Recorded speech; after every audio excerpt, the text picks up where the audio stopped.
All right, back for a couple more tips, a little bit more specific to training. Here's our second part.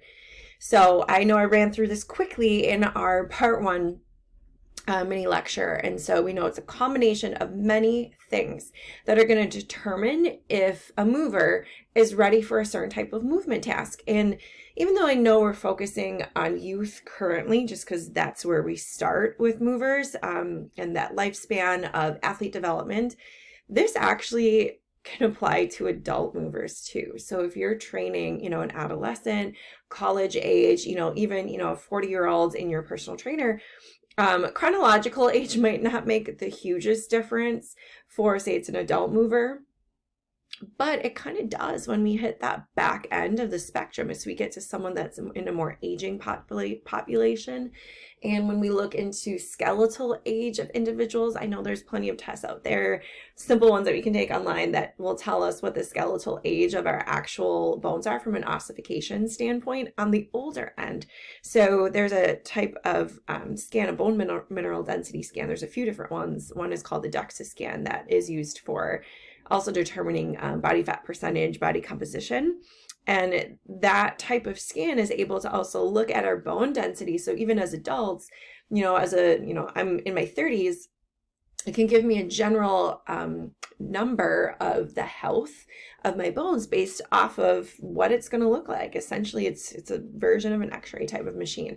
And so we know with adults, this is important too. It's just on a different side of that spectrum. And we know with adults, again, adolescents, college age individuals, even, athletes, their physical maturity, maybe chronologically, is at a certain stage of their body. Maybe they're definitely well past puberty, but we're going to have plenty of adults out there whose motor development and motor ability is way low. It's like at a third grade level, just because they never had the opportunity. They were never taught, were never instructed. We know that when it comes to cognitive and psychological maturity, that can range over the lifespan. Social maturity also too. And this is a big one. I'm gonna for sure again say a lot with adults is confidence. And confidence is a huge thing that can hit someone's just motivation to go to training, to go to the gym, to be physically active, to be the teammate that if you're their coach that you want them to be. And we know of remembering our definition of physical literacy, it's confidence and competence in these movement forms that we do, and ideally in a variety over the lifespan in a lot of different settings. And we know that hits big time. All of those first several things in that bulleted list of that motor development ability that relates to competence, confidence is huge. So I wanted to circle back to that. In the first video, I flew through the muscle fiber, but a couple of things I want you to just remember is there is a major genetic determination of number. There is, from a hormonal standpoint, when we hit puberty, that the metabolic specialization, so that's the spectrum of fast to slow twitch, it isn't going to necessarily develop even more until those later adolescent years. But the big thing I want you to remember is plasticity. So training and just use of fibers can change them. So that's why I say a spectrum. Some people are going to be more oriented, more successful. So think of it like our endurance athletes in that slow twitch. They're going to be just more prevalent, better trainability of those fibers in that end range, or that range of the spectrum, versus maybe our power athletes, shot putters, Olympic weightlifters, short sprinters. They're going to be a little bit more in that fast twitch space. This is an area though that I want you to stay open-minded about, and because there is a ton of research that's coming out right now that is changing a lot of what we thought was truth, small t truth, a lot of what we thought was fact about muscle fiber differentiation. So it's not just our old type 1, type 2A, type 2B, and then our slow twitch, our type 1. Things are changing. And it's not necessarily that we as people are changing. It's more of just our ability to understand muscle fiber, to research it, and to ask questions about it. That is changing and evolved. So just know that best information that we have right now is it's a spectrum.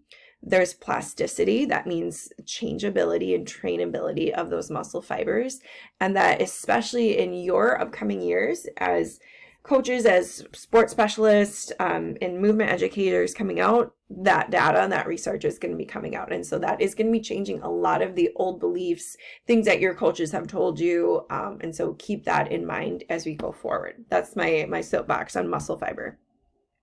I flew through this really, really quickly, but with especially our new learners, and this is obviously youth because that's their developmental stage, but this 100% applies to adults who are in those earlier developmental stages too, of making sure we give tons of different ways to practice motor skills or a movement that they're going to need to have in different ways, different stimuli, and just different outcomes. And so just tons and tons of changes. And this is what I want to emphasize. If you're a coach, if you're a teacher, your job is to take them from point A to point B to be able to have a skill or a technique or movement form or a combination of movement forms and do them with a mature pattern in a variety of different settings. Or if it's in a specific sport, it's in the necessary need of that sport or that domain.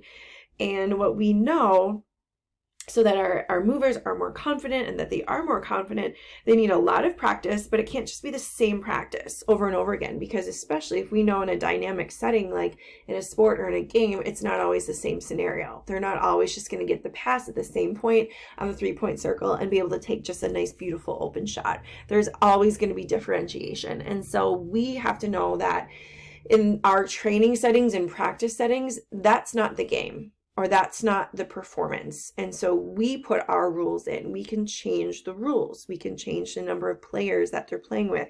We can change the tempo, the combination of movement. We can give them different scenarios that they're going to have to be able to move in. We can make the equipment different so that it focuses on something that they need to do better. We see that in strength and conditioning a lot with when we change load, or when maybe a mover, say they can't do a movement with mature patterns, say it's a squat, their heels are coming up off the ground, or if they aren't trusting their body, or if they're unstable, maybe we might transition them to a different variation of that squat. Maybe it's a box squat now, until they learn to have appropriate center of mass, to trust their body, to send their hips back, and just work on having flat feet onto the floor. In sprinting, speed, and agility, back to these early developmental levels, we know that in those upper elementary years, this is a great time to start to bring in some of these skill-related fitness components. So strength, incredibly important all through these elementary years. Motor skills, incredibly important all through these years, but starting to add agility, balance, coordination, power, reaction time, and speed training, so important in these years. We don't want to just leave these until the higher level athlete age of middle school or high school or beyond, or just say like, hey, they're not in college yet, so we don't need to worry about change of direction or ground force reaction. It's incredibly important that we train kids at this time. It has to be developmentally appropriate activities. We have to keep that in mind. We want them to still be fun. We want them to feel game-like where they're practicing these, but it's incredibly important, and it's a great time to start these. Because again, we know in our elementary years, there's steady growth and steady maturation, but it's not at these peak growth rate times like when we see with our infants and toddlers, or that we see with puberty. And so eventually we want to increase in complexity. Eventually the speed will come up too. But the big thing is with this developmental level, their heart and their lungs aren't quite at the level of maybe an adult. And so even though we are training them and they might have really good stamina, it's really important that we give full recovery between tasks that are in these skill-related areas of fitness. And so that the youth or the kid is able to recover before they go into the next one, because we want to make sure that we're really, really building this foundation of technique, being specific with our feedback, that we're training them in a correct movement pattern and not just letting things fly because they're a kid. And so really, really important for us as coaches is to hold them to a high standard of movement from the get-go at these younger ages. And then moving into aerobic and anaerobic capacity, a couple things to keep in mind for our sexes. Similar oxygen uptake, girls are going to have a slightly less VO2 max, just due to females tend to have a greater body fat percentage in general than males, and a slightly lower resting heart rate. For prepubescent training, so this is interesting. Training so in an aerobic capacity, causes little aerobic improvement in our prepubescent kids. It's not quite, their heart and lungs, like I mentioned, aren't quite yet developed at those stages where they can have some significant gains. And when we see kids maybe move better or with more stamina, it's likely due because from a neural standpoint, and just a motor standpoint, better mechanics. They're learning the fundamental motor skills better, as opposed to having heart and lungs becoming more conditioned. So that's something to keep in mind. And that's kind of interesting because a lot of times common practice that we see with young kids, it's easy to put them in cardio activities and in physical education. They do that too. They tend to focus on heart rate a ton. But we know just because their developmental level from an anatomical standpoint of their body isn't quite there yet. And so, but then when we move into prepubescent or into anaerobic, so without oxygen, that's our short types of movements, we can do some training with kids at this stage. So what we want to keep in mind though, we don't want to push them to redline all the time. We want to keep them to about 75%. So if you think of that rate of perceived exertion scale, say we're using a 1 through 10 scale, we want kids, our really young kids, prepubescent, to be maybe around that 7 to 8 type of number out of 10. They have a higher metabolism, so greater demand for nutrients, and so they need that fuel. And so the other thing with kids is kids will perceive exertion to be less than adults. So adults, basically means adults will complain more. Adults are going to say like, oh, this feels like a 10 out of 10, versus a kid will be like, oh, it's a 7. One thing we do know with kids, because of this higher basal metabolic rate, kids can recover pretty quickly after strenuous exercise. They have a very fast acting glycolytic energy system. And so interval type training, Tabata type training. So, 30 seconds on, 30 seconds off, or a set amount of time, 20 on, 10 off, having these intervals, stations works great for this level. And so it's something we want to really focus on, as opposed to steady state. Aerobic training is not going to necessarily have as great of an impact.